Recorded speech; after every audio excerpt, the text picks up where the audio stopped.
Personnes qui n'ont pas compris que nous sommes en train de saluer Jésus-Christ. Merci Seigneur.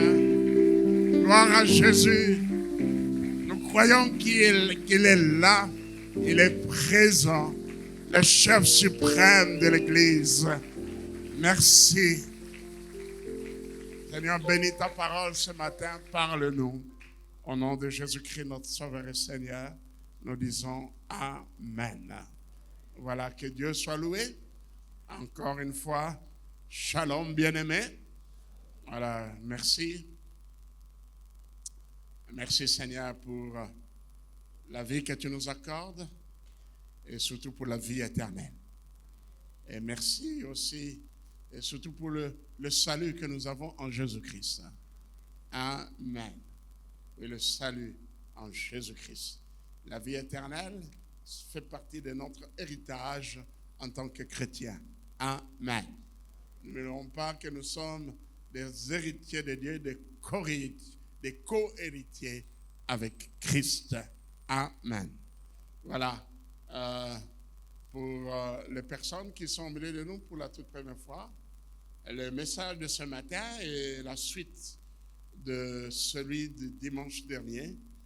Et j'ai commencé un nouveau message qui avait comme titre « Courir de manière à remporter le prix de la vocation céleste ». Amen. Et nous avons lu ce texte biblique à Philippiens chapitre 3, verset 1er jusqu'au verset 14. Nous avons lu aussi 1 Corinthiens chapitre 9, verset 24 à 27. Et aussi Hébreux chapitre 12, du premier verset jusqu'au deuxième verset. Je reprends nos textes de base. Bon, dans l'introduction de cet enseignement, Philippiens chapitre 3, verset 1er à 14. Et c'est le texte principal et il y a d'autres textes annexes en rapport toujours avec le thème. Il y a 1 Corinthiens chapitre 9, verset 24 à 27, Hébreux chapitre 1er, verset 1er jusqu'au verset 2e. Alors nous allons lire Philippiens chapitre 3, mais je vais commencer à partir du verset 12 et jusqu'au verset 14. Philippiens chapitre 3, verset 12 à 14.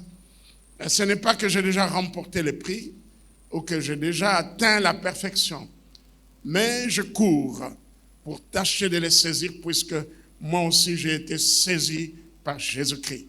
Frère, je ne pense pas l'avoir saisi, mais je fais une chose, oubliant ce qui est en arrière et me portant vers ce qui est en avant.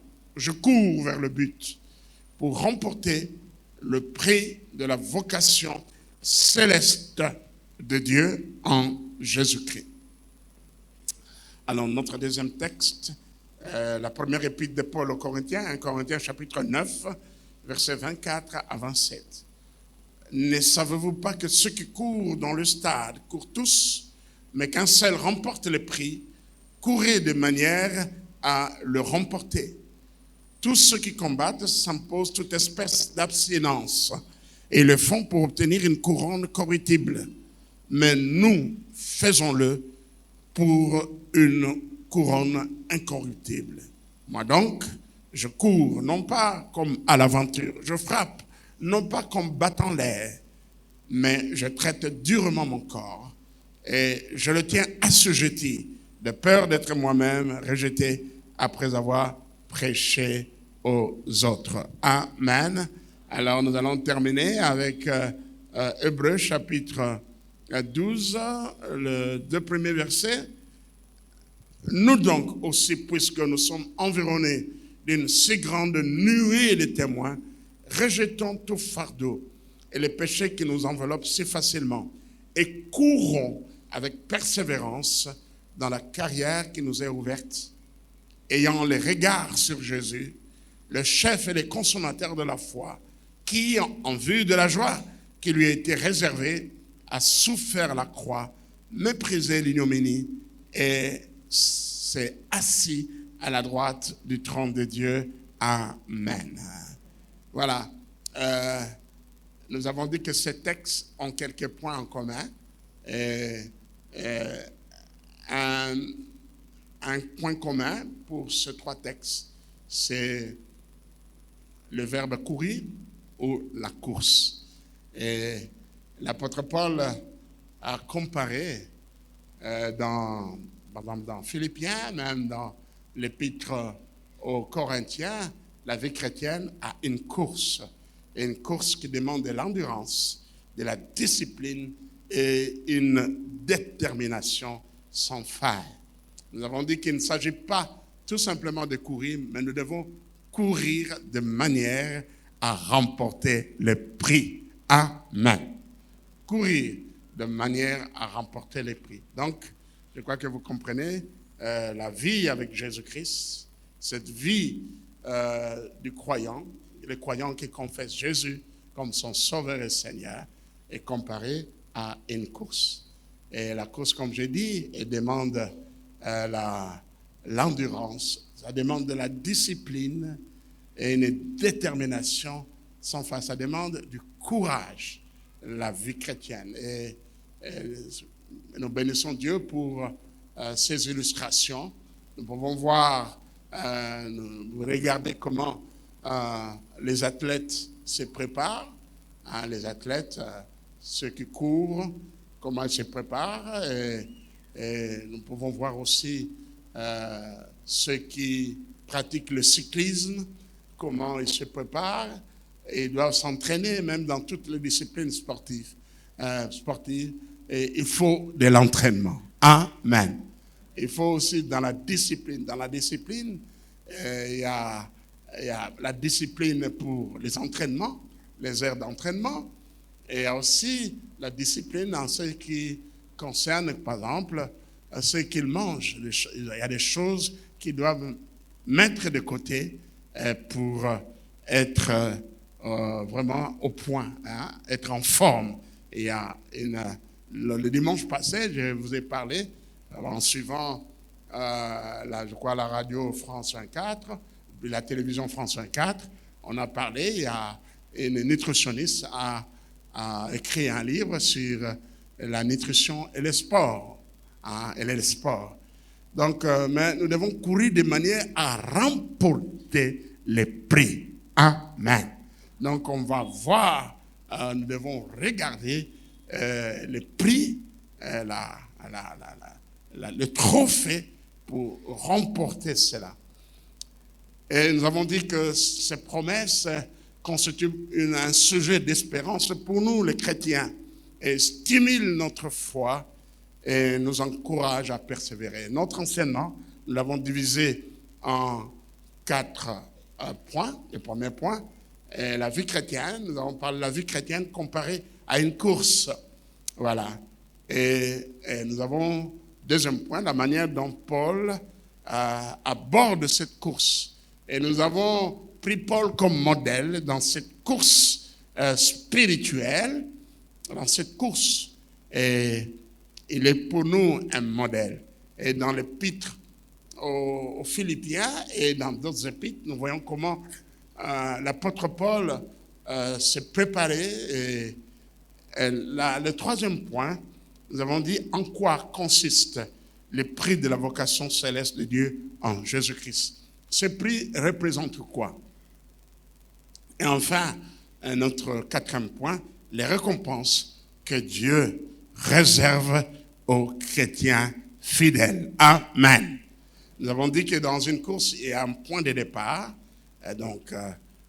Et pour nous, pour la vie chrétienne, c'est notre conversion. C'est notre point de départ. Et nous avons insisté sur l'importance d'être né de nouveau. Voilà. Les deux termes, conversion et né de nouveau, expriment presque la même chose.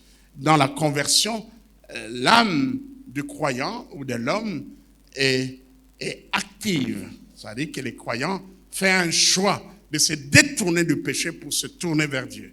Mais dans la nouvelle naissance, l'âme est passive. L'âme reçoit de Dieu. il reçoit de Dieu une nouvelle vie. Il reçoit de Dieu l'esprit de Dieu. Voilà, l'âme dans la nouvelle naissance est passive. Donc, c'est un même acte, mais sous deux aspects. Amen. Voilà, Jésus a dit, il faut que vous naissiez de nouveau. Et la vie chrétienne commence par la nouvelle naissance. Nous avons dit que beaucoup qui sont dans les églises locales, bien sûr, et même dans notre église, qui présentent beaucoup de problèmes, beaucoup de failles. Et alors, moi, j'ai dit, par exemple, je causais avec mon épouse, même un pasteur, sur la vie d'un frère. Il n'est pas membre de notre église, mais nous sommes intervenus. Nous sommes intervenus. Et pour ça, il est membre de notre église. Et il était, je dirais, conducteur de louanges. Mais il s'était né debout. Mais dans l'entretemps, c'est un célibataire. Mais il avait des relations avec les filles, couchait avec les filles. Et voilà. Couchait avec des filles, tout cela. Donc, jouait avec des filles. Et une de ses copines a eu le courage de les dénoncer. Alors, nous avons suivi ces cas. Nous avons appelé son pasteur. Et on a vérifié, les faits étaient vrais. Amen. Alors, il y a de quoi se poser, se demander, remettre en question, en cause, sa conversion. Amen. Le péché, pour une personne née de nouveau, est un accident. Mais ce n'est pas une vie. Amen. Lorsque quelqu'un est assis sur le péché, vit dans le péché et cache ce péché, se tient debout, alléluia, chantons, bénissons le Seigneur. Il peut aussi être un pasteur. On a des pasteurs qui ne sont pas nés de nouveau, je vous l'ai dit, qui ne sont pas nés de nouveau. Alors lorsqu'on n'est pas né de nouveau, eh bien, le fruit, ce que nous produisons, c'est le fruit de notre sémence. Amen. Amen. Jean nous dit, celui qui pêche est du diable. C'est-à-dire que celui qui pratique le péché. Le péché est devenu un mode de vie. En tout cas, on doit remettre en cause sa conversion. Et la conversion est très importante. Amen. C'est le point de départ dans notre marche et notre vie avec Jésus-Christ. Et il y a aussi un parcours. Quand il y a une course, il y a un itinéraire. Et notre parcours, c'est notre vie sur la terre. Et il y a aussi certains obstacles. Il y a des obstacles dans la course. Et parfois, on doit... Bon, je prends l'exemple de marathon, d'autres courses. Et il y a des obstacles. Il y a les obstacles, les épreuves. Et pour nous, ce sont les épreuves, les tentations, les combats spirituels. Mais il y a aussi une ligne d'arrivée. Amen. Et pour nous, c'est le ciel. Alléluia. C'est le ciel, la ville d'arrivée. Et j'ai pris une belle illustration du livre Le voyage du pèlerin, écrit par un Anglais. Il a écrit ça dans la prison. C'était un roman fictif. Il a donc imaginaire, mais biblique. Amen.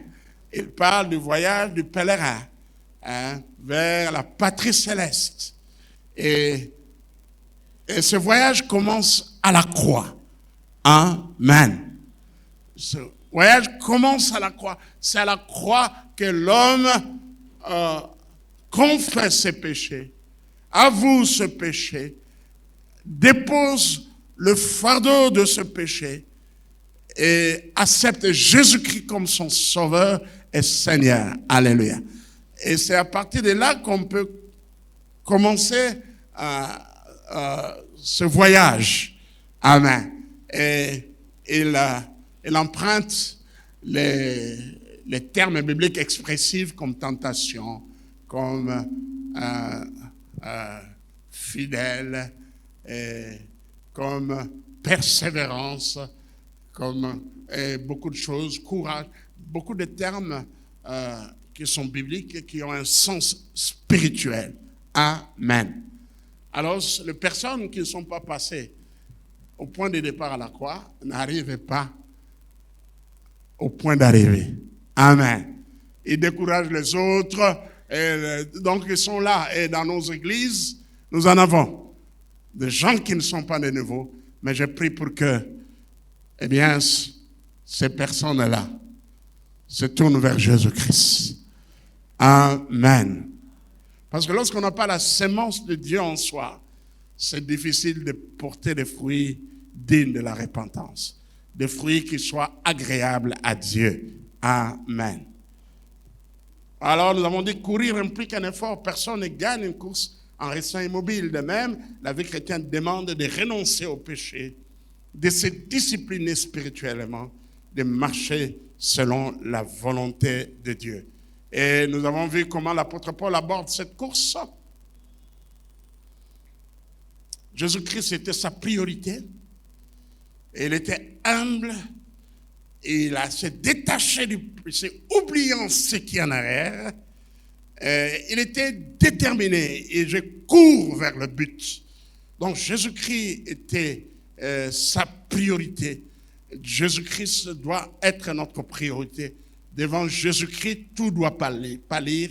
Nous mettons tout de côté. Amen. Il a marché aussi dans l'obéissance. Et voilà.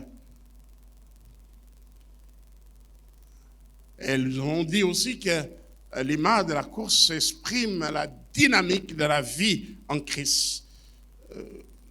Alors, qu'est-ce que, notre troisième point, le prix de la vocation céleste de Dieu en Jésus-Christ? Quelle est la nature de ce prix? Bon, certains disent que c'est Christ lui-même, mais ce prix-là, c'est une récompense et c'est une couronne. Parce qu'il y a un lien entre la couronne et la course ou le combat. Et alors nous optons pour que c'est une récompense, cette récompense des couronnes, parce que la Bible en parle. Alléluia. Voilà. Les prix, nous avons dit que vient le mot traduit en français par prix, vient du mot grec brabeion, qui apparaît seulement en deux endroits dans le Nouveau Testament. Il apparaît ici, dans 1 Corinthiens chapitre 9, 24. Ne savez-vous pas que ceux qui courent dans le stade courent tous, mais qu'un seul remporte le prix? Courez de manière à les remporter. Moi donc, je cours non pas comme à l'aventure, je frappe non comme battant l'air. Alors, voilà, Paul dit bien, courons ou courez de manière à remporter. Est-ce qu'il y a des frères et sœurs qui courent de manière à remporter le prix de la vocation céleste de Dieu en Jésus-Christ? C'est que vous êtes là. Alléluia. Courez de manière à le remporter. Et bien sûr, nous allons voir aux couronnes que la Bible parle ici. Il y a beaucoup de couronnes. Et nous avons défini ce qu'on attend par vocation. C'est un appel de Dieu à vivre avec lui éternellement. C'est la participation à sa gloire. C'est la communion avec Jésus-Christ. Et voilà. Alors nous voulons commencer notre quatrième partie, les récompenses que Dieu réserve aux chrétiens fidèles. Amen. Et je commence par dire que notre Dieu est juste et fidèle. Amen. il n'oublie aucun effort, il n'oublie aucun sacrifice. Il n'oubliera jamais notre travail. Eh bien, si nous le faisons avec fidélité. Amen. Si nous le faisons avec fidélité. J'aime bien ce que l'apôtre Paul dit dans 1 Corinthiens chapitre 15, verset 58. 1 Corinthiens chapitre 15, verset 58. Ainsi, mes frères bien-aimés, soyez fermes, inébranlables, travaillant de mieux en mieux à l'œuvre du Seigneur, sachant que votre travail ne sera pas vain dans le Seigneur. Quelqu'un peut dire Amen. C'est un encouragement pour nous. Alléluia. Notre Dieu est juste fidèle. Il n'est pas comme ces patrons qui emploient des gens, mais à la fin, eh bien, on ne les paye pas. On ne les paye pas. Ce n'est pas comme les patrons de la RDC ou les entrepreneurs de la RDC qui exploitent les travailleurs, qui ne les payent pas. Notre Dieu est juste. Chacun aura une juste rétribution de la part du Seigneur. Est-ce qu'on peut dire un amen de joie? Je dis que Dieu, papa, avec nos noms, n'oubliera jamais votre travail. Amen. N'oubliera jamais votre travail. Il y a une récompense qui nous attend. Et les récompenses, c'est par rapport au travail qu'on a fait. C'est par rapport à la fidélité. Et écoutez-moi, non par rapport au succès, parce que le succès est une notion relative. Ce que l'homme peut considérer comme un succès, ce n'est pas le cas. Je vais m'adresser au pasteur. Gloire à Dieu, si vous avez un ministère qui prospère, vous avez une grande église, vous avez plus de 3000 fidèles, 10 000, gloire à Dieu. Mais Dieu ne va pas regarder ces nombres-là, n'impressionne pas Dieu. Mais Dieu regardera comment vous l'avez servi. Est-ce que vous l'avez servi avec fidélité? Oui, si vous avez une église de 5 000 membres, 10 000 membres, 20 000 membres, si vous l'avez servi avec fidélité. Et si vous avez enseigné la saine doctrine, alors vous avez une récompense qui vous attend au ciel. Alléluia. Je dis qu'il y aura des grandes surprises au ciel. Il y aura une grande surprise au ciel. D'abord, beaucoup de ceux qui invoquent le nom de Jésus, je dis que tous qui invoquent le nom de Jésus n'entreront pas dans le royaume des cieux. Ce n'est pas moi qui le dis. Qui dit ça?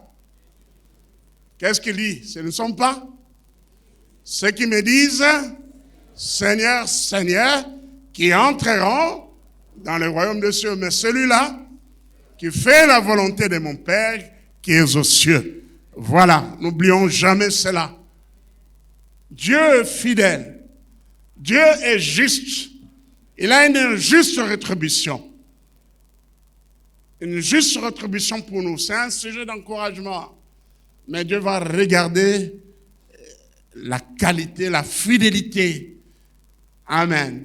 Donc, les récompenses, nous l'obtiendrons, ou nous les obtiendrons non par rapport à notre succès, par notre fidélité à la mission que Dieu nous a confiée et à notre obéissance à sa parole. Est-ce que l'Église est d'accord avec ce que je déclare? Est-ce que vous pouvez dire un amen de joie? Amen. Alors, je reprends encore cette parole combien encourageante. 1 Corinthiens chapitre 15, verset 58. Ainsi, mes frères bien-aimés, soyez fermes, inébranlables, travaillant de mieux en mieux à l'œuvre du Seigneur. Amen. Quand on dit de mieux en mieux, nous devons faire des exploits, progresser. Nous devons viser l'excellence. Et souvent, quand je rencontre les responsables de département, et les diacres, tout cela, je reviens sur cette parole qui nous appelle à travailler comment? De mieux en mieux. Alors je vous appelle que chacun s'examine. Est-ce que la manière dont vous servez le Seigneur aujourd'hui, maintenant, est meilleure que la manière dont vous servez Dieu dans le passé?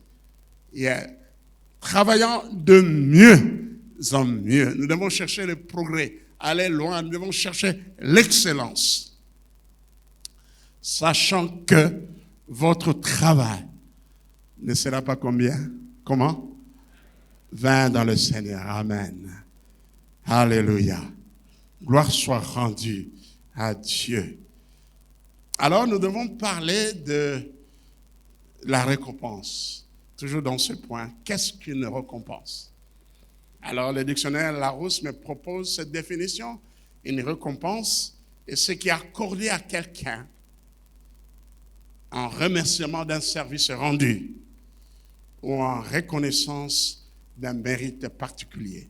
Ce qui est accordé à quelqu'un en remerciement d'un service rendu ou en reconnaissance d'un mérite particulier. Et une récompense est un avantage matériel. Ça peut être de l'argent, peut-être un prix, un trophée, une médaille, comme nous le voyons lors de certains championnats sportifs. Les vainqueurs, eh bien, reçoivent des médailles, par exemple dans l'athlétisme et dans beaucoup de disciplines d'athlétisme. Et pendant les Jeux olympiques, par exemple, il y a 3 types de médailles: médaille d'or, médaille d'argent et médaille de bronze. Et je reviendrai à cela. Comme je l'avais dit le dimanche passé, ce sont des moments pleins d'émotions, des moments émouvants, des moments de joie. Et regardez comment on fête, on organise la remise des trophées.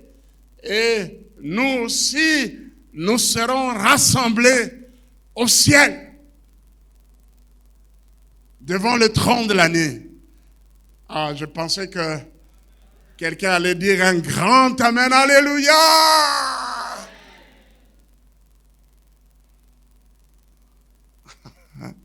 C'est notre espérance. C'est ce qui nous encourage, malgré les difficultés, malgré les combats, malgré des crises de tout genre, malgré le fait qu'on n'a pas d'électricité, malgré que tout est devenu cher. Vous savez, nous sommes en train de traverser une grande crise énergétique. Notre société d'électricité ne dit rien, on ne sait même pas. On passe de jours et de jours sans électricité. Mais à la fin du mois, la facture doit venir. Ces choses doivent cesser.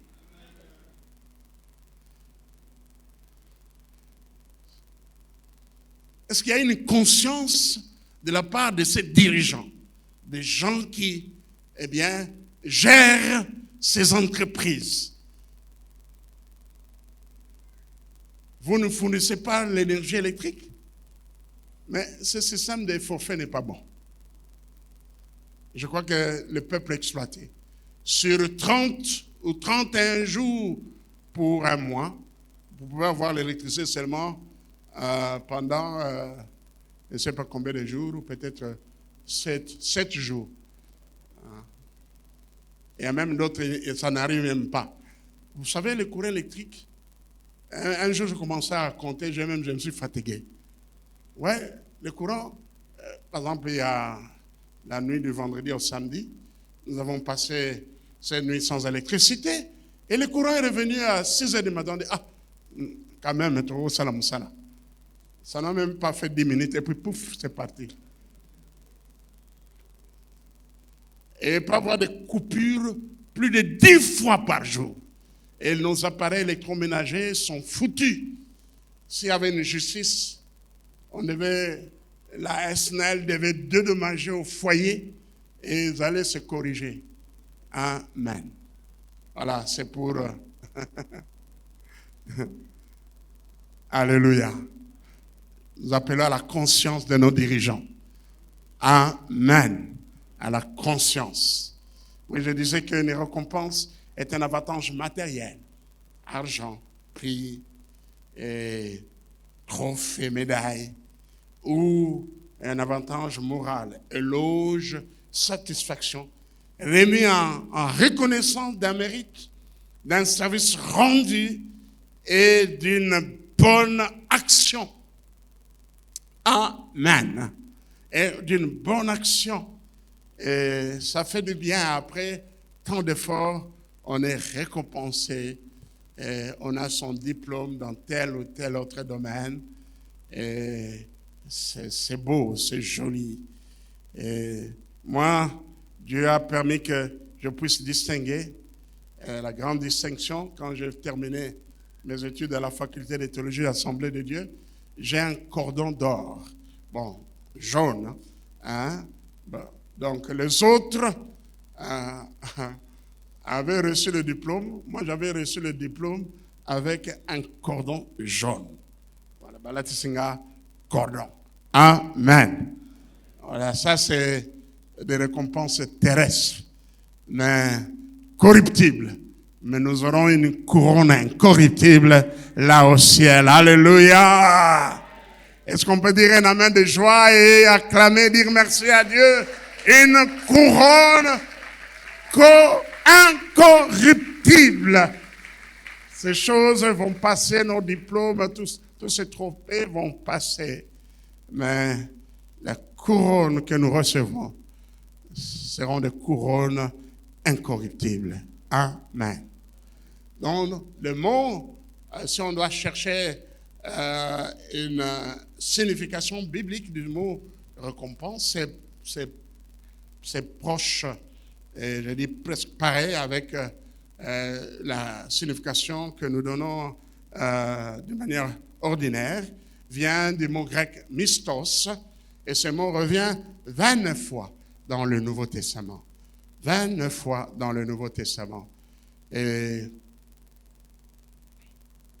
dans la version Louis II, il est traduit par récompense, salaire, mais c'est le mot récompense qui revient plus traduit par récompense. Sur le 29 usage de ce mot mistos, la version Louis II de la Bible le traduit par récompense 17 fois. 10 fois, il est traduit par salaire, et une fois, il est traduit par œuvre, et une fois par rétribution. Donc, dans la Bible, là, je donne une définition biblique, désigne la rétribution que Dieu accordera aux croyants qui ont gardé la foi. Ça, c'est ma définition. Qui ont gardé la foi, qui ont marché dans l'obéissance à ses commandements, l'ont servi dans la fidélité et ont persévéré dans l'épreuve. Amen. Je reprends cette définition que je donne à la récompense, une définition biblique. La récompense désigne la rétribution que Dieu accordera aux croyants qui ont gardé la foi, qui ont marché dans l'obéissance à ses commandements, l'ont servi dans la fidélité et ont persévéré dans l'épreuve. Amen.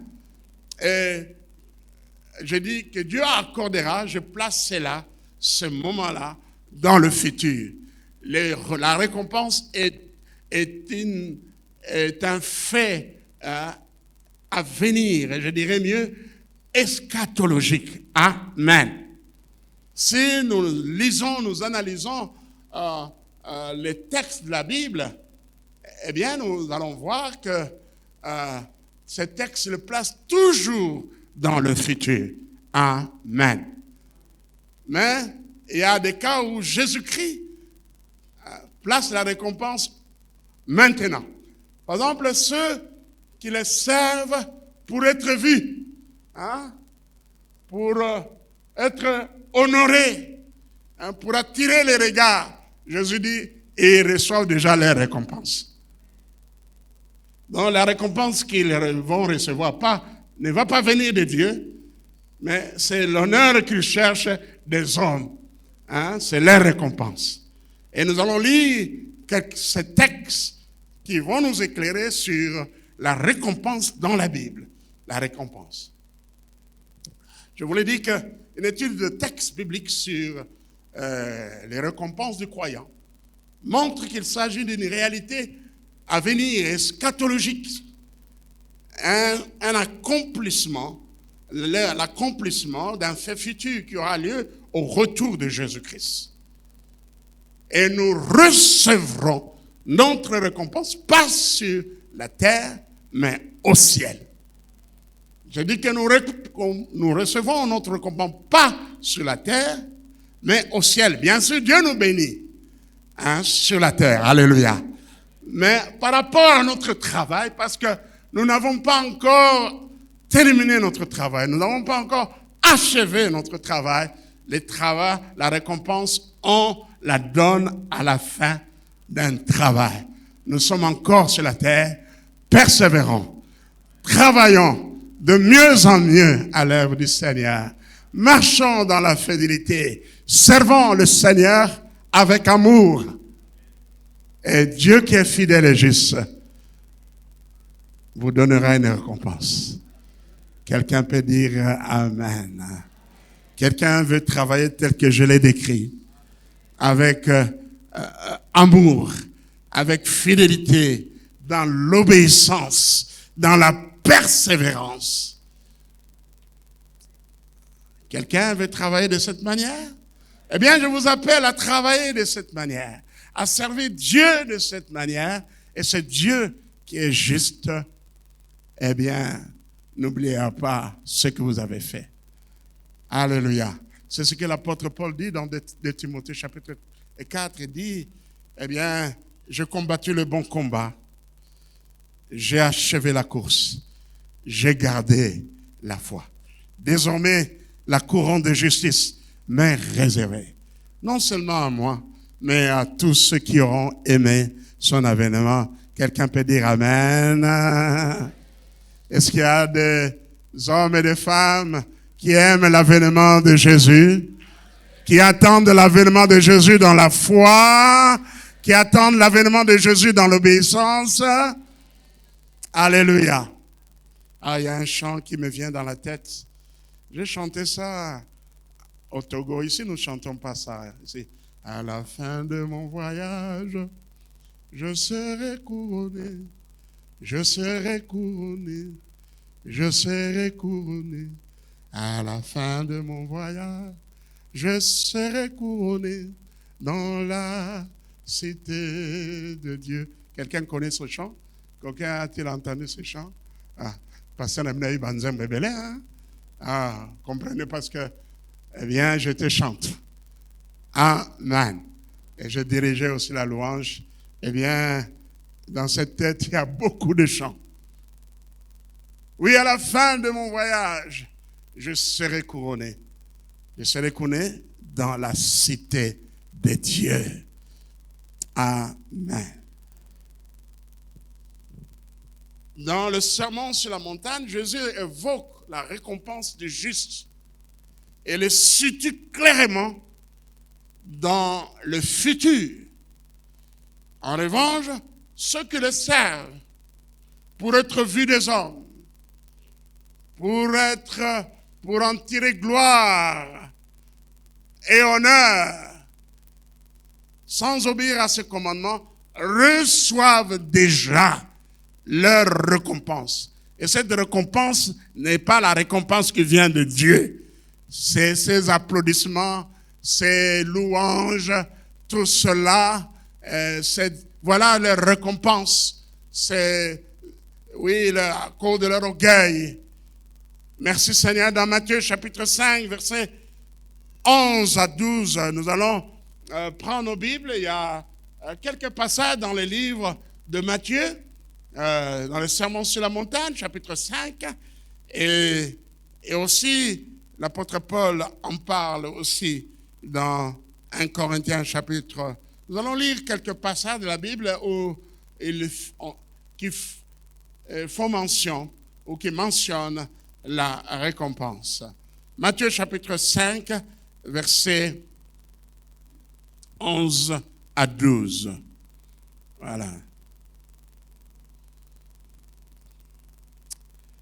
Heureux serez-vous lorsqu'on vous outragera, qu'on vous persécutera et qu'on dira faussement de vous toutes sortes de mal à cause de moi. Lisons tous ensemble le verset 12. Réjouissez-vous et soyez dans l'allégresse, parce que votre récompense sera grande dans le ciel, car c'est ainsi qu'on a persécuté les prophètes qui ont été avant vous. Amen. Allons dans Matthieu chapitre 6, verset 1er.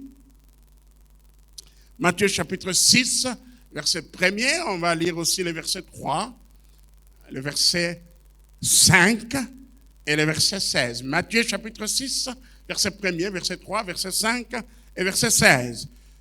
Gardez-vous de pratiquer votre justice devant les hommes pour en être vu. Autrement, vous n'aurez point de récompense auprès de votre Père qui est dans les cieux. Alors, on peut dire qu'on peut être sauvé, et on va le voir, mais sans obtenir une récompense. Alléluia. Sans être couronné. Oui, vous êtes sauvé, oui. Le salut n'est pas une récompense. Le salut est un don gratuit. Ne confondons pas le salut et la récompense. Le salut n'est pas une récompense. Le salut, c'est un don gratuit de Jésus-Christ à quiconque croit en lui et qui le confesse comme son sauveur et Seigneur personnel. Amen. Mais la récompense, eh bien, c'est par rapport au travail accompli. Papa Philippe, vous aurez une grande récompense au ciel. Et même son épouse. Amen. Vous aussi. Moi, Nathan a battu nos sautés. Papa Didier et Maman Sarah, vous aurez une grande récompense au ciel. Vous le croyez? Est-ce que vous pouvez dire un grand amen? Alléluia. Vous aussi, qui êtes fidèles à Dieu et qui le servez avec amour, vous aurez une grande récompense. Est-ce que vous pouvez dire amen? Alléluia. C'est vrai. Bon, nous verrons, comme dans l'Apocalypse chapitre 4, après tout, nous allons jeter nos couronnes devant le trône dit, toi seul tu es digne. Alléluia. Toi seul, oh Dieu, tu es digne. Merci. Mais c'est un couronnement. Après tant d'efforts, tout cela. Et merci Seigneur. Mais au balingi, comme il m'a ça, automne ma peka, ba monaye, ba lo bakanaye, alega, ba pasta musuba comment donc les réseaux sociaux comment ya bang. Attention, les réseaux sociaux est un instrument à double tranchant. Hein?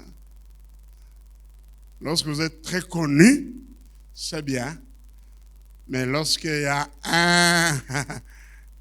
un scandale qui arrive dans la vie, et ça va vous éclabousser. C'est ce que nous voyons dans les réseaux sociaux. Amen. Alors bon, chacun est libre. Hein? Chacun est libre, voilà comment. Mais nous, dans les réseaux sociaux, nous mettons en avant l'Église. Alléluia. Nous voyons l'Église, les enseignements. Et que Dieu soit loué. Merci Seigneur. Alors, le verset, là nous avons lu le verset, quel verset? Premier, verset 3. Mais quand tu fais le monde, que la main gauche ne sache pas ce que fait la main droite, afin que ton aumône se fasse en secret, et votre Père qui voit dans les secrets te la rendra. Amen. Je crois que c'est aussi, nous voyons ça au verset 2e. Ce n'est pas le verset, moi-même le verset 3, ça va. Quand on fait des choses en secret, notre Père Céleste nous rendra cela, c'est-à-dire nous récompensera. Verset 2, nous sommes dans Matthieu chapitre 6, verset 2. Lors donc que tu fais le monde, ne sonne pas de la trompette devant toi, comme tous les hypocrites dans les synagogues et dans les rues, afin d'être glorifiés par les hommes. Je vous le dis en vérité, lisons, ils reçoivent les récompenses. Cet honneur des hommes, c'est les récompenses. Et le verset 16,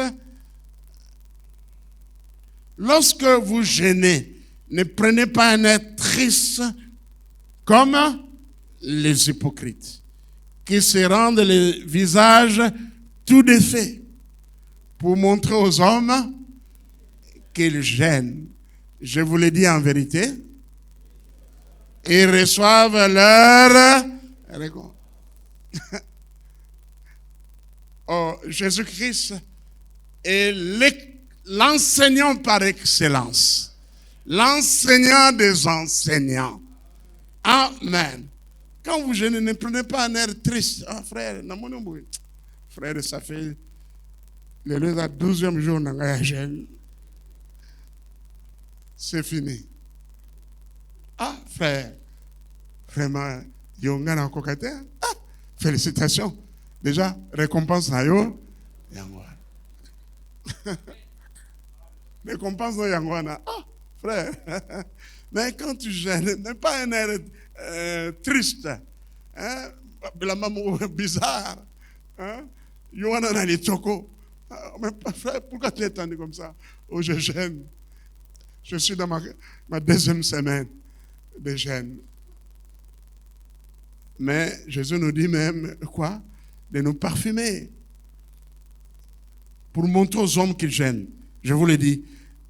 Mais au verset 17, il corrige, mais quand tu gênes, parfume ta tête et lave ton visage. Quelqu'un peut gêner, ça mène au nous sur la tête. Oui, ça peut être aussi un type de gêne. Ça ne l'a pas souguité. À brosser peu minutes. Il dégage une mauvaise haleine. Frère, comprends parce que je suis en train de gêner. Non, Jésus dit que le jeûne soit un exercice secret. Amen. Et c'est pourquoi, quand il dit, mais quand tu jeûnes, parfume ta tête et lave ton visage, afin de ne pas montrer aux hommes que tu jeûnes. Mais à ton Père qui est dans le lieu secret, et ton Père qui voit dans le secret te la rendra. Amen. Il y a encore Matthieu chapitre 10, verset 41 à 42. Matthieu chapitre 10, verset 41 à 42. Celui qui reçoit un prophète en qualité de prophète recevra une récompense de prophète. Et celui qui reçoit une juste en qualité de juste recevra une récompense de juste. Et quiconque donnera seulement un verre d'eau froide à l'un de ses petits parce qu'il est mon disciple, je vous le dis en vérité, il ne perdra point sa récompense. Voilà un encouragement à l'hospitalité, un encouragement à la liberté. Tout geste que nous faisons pour aider les pauvres, pour aider les nécessités, lorsque nous le faisons de tout notre cœur, notre Dieu les note cela, inscrit cela, et que Dieu vous bénisse. Vous qui, excellez dans l'hospitalité, dans la libéralité, et je vais dire aussi, vous qui investissez dans cette maison, moi je connais les personnes qui ont fait des dons, je connais qui a donné cette belle moquette, et je prie pour que Dieu la bénisse. Ces écrans que vous voyez, il y a des personnes qui ont donné ça. Eh bien, je prie pour que Dieu bénisse, Dieu se souvienne le don que vous avez fait pour cette église. Et quand je parle même, nous avons reçu il y a quelques années un don de cet équipement de musique, une bonne partie. Que Dieu se souvienne de cette famille. Et que Dieu se souvienne de quiconque qui a fait un don dans cette église pour bénir l'église.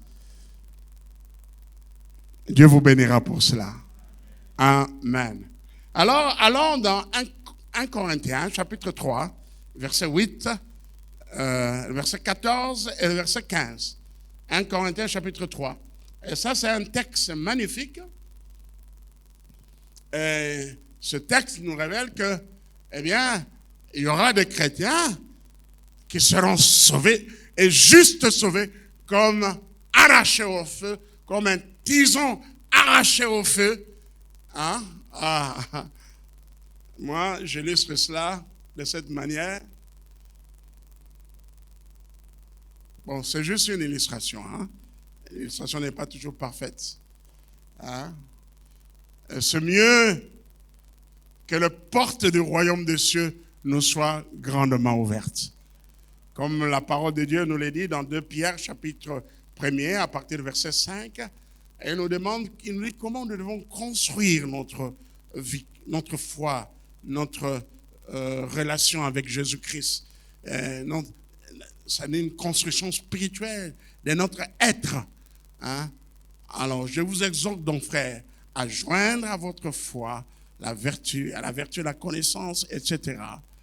Et si ces choses sont en vous, vous ne serez pas oisifs. Et nous allons lire cela après. Mais nous lisons d'abord 1 Corinthiens chapitre 3. C'était juste pour dire que certaines personnes seront juste sauvées. Hein? C'est mieux d'entrer au ciel, comme on dit, en première session. Hein? Si ça sera au existe, alléluia. N'attendons pas la délibération. Décidément, je suis professeur. En tout cas, j'ai participé, parce que j'ai demandé une mise en disponibilité pour préparer ma thèse doctorale. Voilà. Ce n'est pas bon d'attendre qu'on délibère. Est-ce qu'il y a mon les gars, non. Pour moi, il n'est pas brillant. Pour moi, il n'est pas brillant, tout cela. Bon, on va plaider, bon, les gars. Hein? Les Kinois appellent ça la tangente. Il y a une expression comme ça. Quand on passe en première session. Bon, alléluia. Mais lisons le texte. Nous allons commencer à partir du verset 8 jusqu'au verset 15. 1 Corinthiens chapitre 3, verset 8 à 15.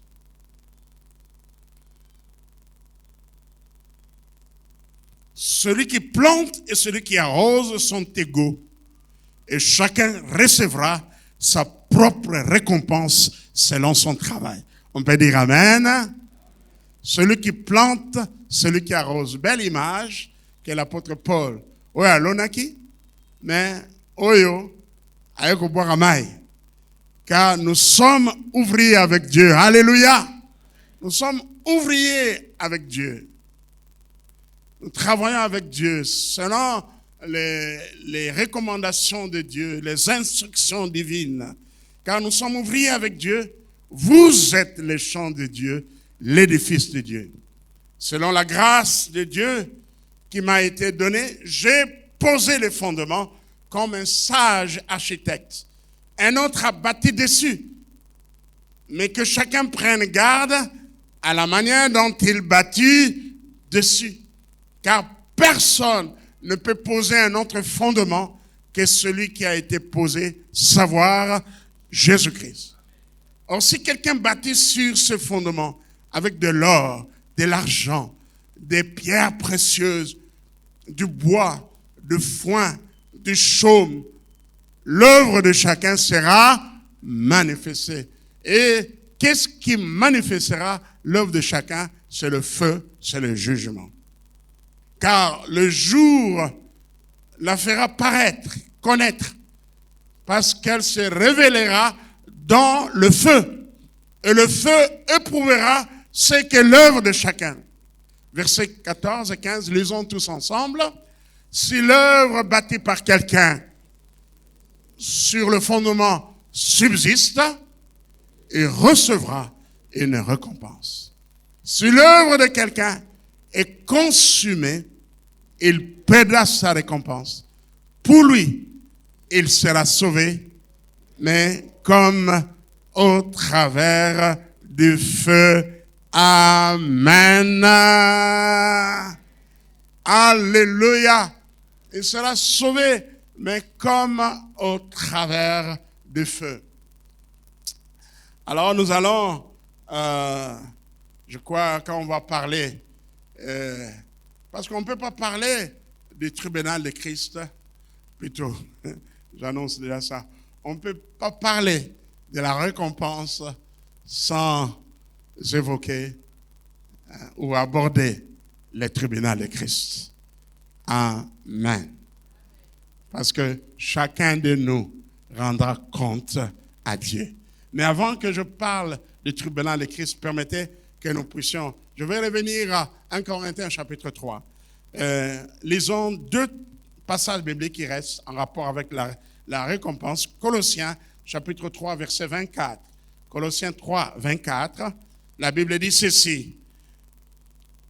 Je commence même au verset 23. Colossiens chapitre 3, 24. Je vais lire les versets 23 et 24. Tout ce que vous faites, faites-le de bon cœur, comme pour le Seigneur et non pour des hommes. Lisons le verset 24. Sachant que vous recevez du Seigneur l'héritage pour récompense, servez Christ le Seigneur. On peut dire Amen. Car celui qui agit injustement recevra selon son injustice.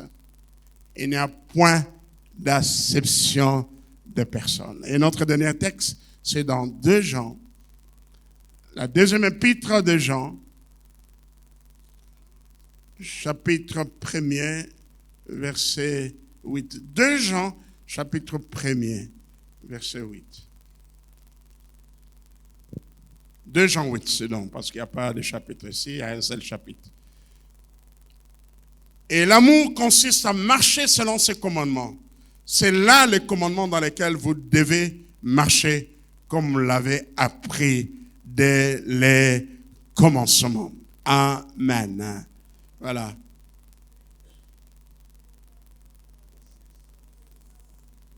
Oui. J'ai lu le verset 6. Merci. Prenez garde à vous-même, afin que vous ne perdiez pas le fruit de votre travail, mais que vous receviez quoi? Que vous receviez une pleine récompense. Je prie pour que nous recevions tous une pleine récompense. Alors on doit prendre soin de nous-mêmes pour que nous ne puissions pas perdre le fruit de notre travail.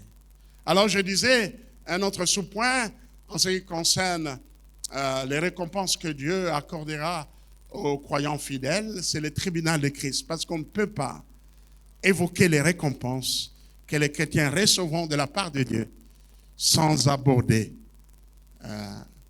le tribunal de Christ. Il y aura un tribunal pour les chrétiens. Les chrétiens sauvés. Et le lieu où sera érigé ce tribunal, c'est au ciel. Amen. Quelqu'un a compris? Si vous avez compris, dites un amen de joie. 2 Corinthiens chapitre 5, verset 10 dit ceci. 2 Corinthiens chapitre 5, verset 10 dit ceci. Car il nous faut tous comparaître devant le tribunal de Christ, afin que chacun reçoive selon le bien ou le mal qu'il aura fait étant dans ce corps. Amen. Alléluia. Ce tribunal de Christ ne concerne que les chrétiens. Parce que au jour où Jésus va venir, le jour de l'enlèvement, selon ce que Paul nous dit dans 1 Thessaloniciens chapitre 4, et les morts en Christ ressusciteront et les chrétiens qui seront vivants seront enlevés ensemble avec les morts ressuscités à la rencontre du Seigneur dans les airs. Et nous serons avec le Seigneur au ciel. Et là, il y a certains événements qui se dérouleront là-bas, parmi lesquels le tribunal de Christ, les festins des noces de l'agneau. Amen. Amen. Alors, ce tribunal ne sera pas pour condamner, parce qu'on est déjà sauvé, on est au ciel. Mais chacun rendra compte à Dieu de la manière dont il a servi le Seigneur, de la manière dont il a utilisé les talents que Dieu lui a donnés. Amen. Je dis que les faux chrétiens ne seront pas enlevés. Parce que, comme l'avons dit, Jésus a dit, ce ne sont pas tous ceux qui me disent « Seigneur, Seigneur » qui entreront dans le royaume des cieux. Celui-là seul qui fait la volonté de mon Père. Les personnes qui seront enlevées, sauvées, sont des chrétiens qui confessent Jésus avec certains défauts, certains manquements dans la manière dont ils ont servi le Seigneur. Donc, Paul affirme qu'il y aura un tribunal destiné aux croyants sauvés et enlevés au ciel.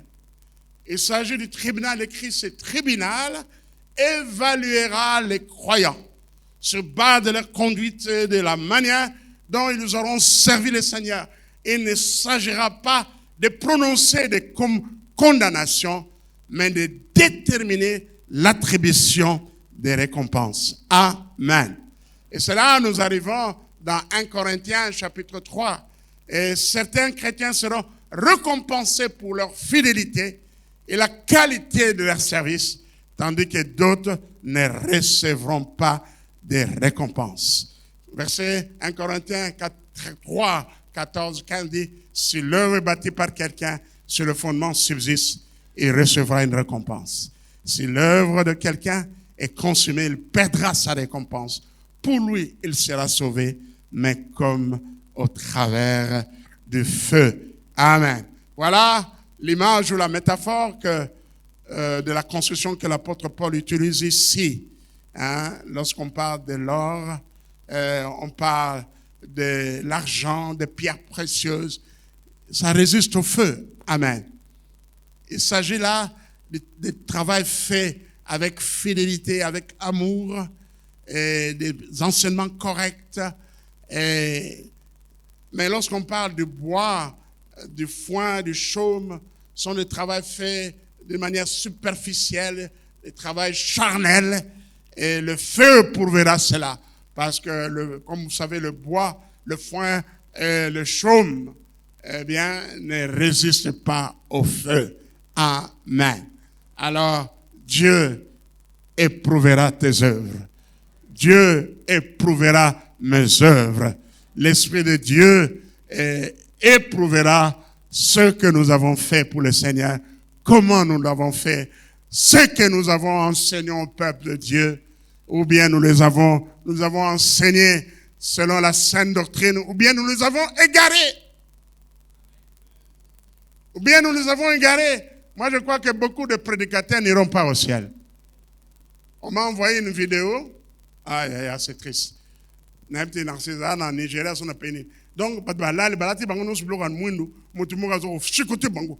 Kabi, balati uniforme. Peut-être les consécration, bon consécration, vous pèse bango ba chikote. Na bas na mibali. Et notre image, je ne sais pas où, c'est à l'est, dans quel pays. Les fidèles sont là. Un pasteur qui embrasse une jeune dame. L'habiter, c'est pour chasser les mauvais esprits, tirer les mauvais esprits. Donc, Il a embrassé pendant quelques minutes et puis après, il la laisse, il rentre là-bas. Et les gens sont là. Et ça, c'est quelque part dans une église, on m'a dit à Kisangani, un pasteur soulève son pied, pose ça sur un objet, une table.